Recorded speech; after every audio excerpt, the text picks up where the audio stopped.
Hi everybody, this is Deaf to False Music again, bringing you honest music reviews from the hills of eastern Kentucky. And I believe we are continuing the Black Keys discography with 2006's Magic Potion. This is their fourth album? I'm not entirely sure. Fourth album, yeah. Well, I'll be honest, this is kind of the last album I really cared about for a long time. And it's not because I don't think it's a bad album. It really isn't. It's just that my musical tastes were changing, and I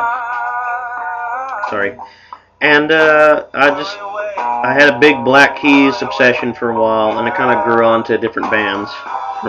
From 2003 to 2006, I was a huge Black Keys fan. Then from like 2007 to 2008, I was really into Zeppelin again and old blues stuff. It's a natural progression, really. From the Black Keys, I went back into Hill Country, so I was kind of obsessed more with the original Hill Country artists than with people trying to recreate it.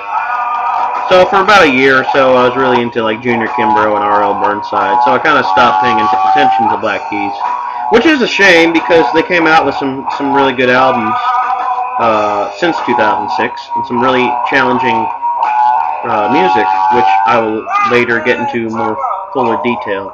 So these albums deserve a real real attention.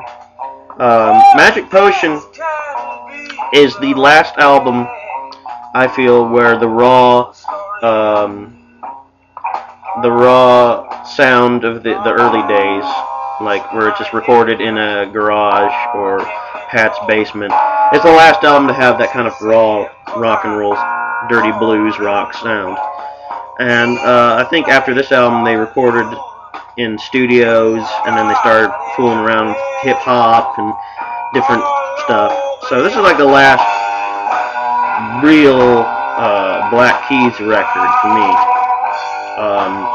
Later albums I kind of didn't care for.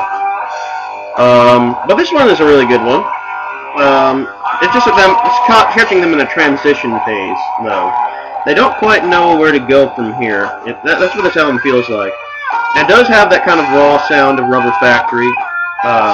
The songs aren't as good as Rubber Factory, but they're still still some pretty damn good performances on here.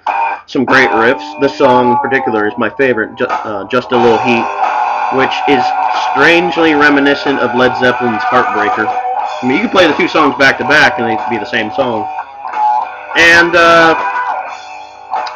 there's really not much to say about this album when I think about it, because it's just like a continuation of Rubber Factory. Only this time there's all original material. I think it's the first album they did with all original material. But it does kind of show them going into a weirder direction.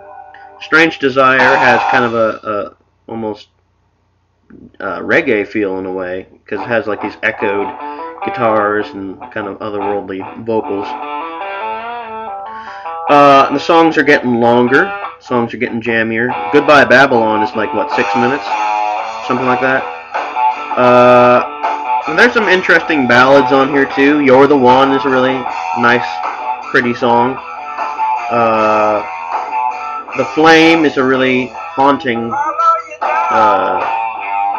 kind of soulful ballad thing. It's actually one of the most haunting songs the Black Keys has. And I never thought the Black Keys could be eerie sounding, but The Flame is definitely one of those songs. But yeah, this is just a good rock album. There's no violins, there's no clapping, there's no like weird instrumentation with like slide guitar. Well, I mean, there's slide guitar, but I mean, there's really no overdubs on this album like there was on Rubber Factory. It's just guitar and drums basically. Hold on, let me take a look here. I'm not entirely sure if there is anything else on this album. No, it's just vocals, guitar, and drums. Nobody else on this one. But yeah, this is the last album with that raw sound. So The only thing I really don't like about this album is just it's not as good as Rubber Factory. The songs are good, but you can tell they're starting to get a little tired of this kind of feel, of this kind of sound from them, and they're wanting to go in different directions. Like you have this weird kind of breakdown, and they're wanting to do something more, but at the same time still keep true to the Black Keys sound. So it's kind of this weird, awkward transitional phase for the band where they don't quite know where to go to. Luckily, they would be starting to go in this weird kind of funky, psychedelic phase with the next two releases. And yeah, this is the last album I have personal experience from. This is the last album I bought for a while. I did end up buying Brothers just because it was a new Black Keys record and I was willing to give them a chance. So I'm going to give this one an 8 out of 10. I really like it. Not as good as previous albums, but still pretty good. Originality, not as original sounding as previous records. It's just kind of like, you know, them going through the motions a little bit. But still highly listenable. Still some really damn good songs. Still some really damn good riffs. Flow is really good. It doesn't, maybe not as great a flow as Rubber Factory, but still every song sounds like it's in the right place. So yeah, this is Deaf to False Music giving the Black Keys Magic Potion an 8 out of 10. Hope you enjoyed this review. There's going to be more coming soon, so just hold tight. Thanks for the feedback, and I will talk to you later. Peace.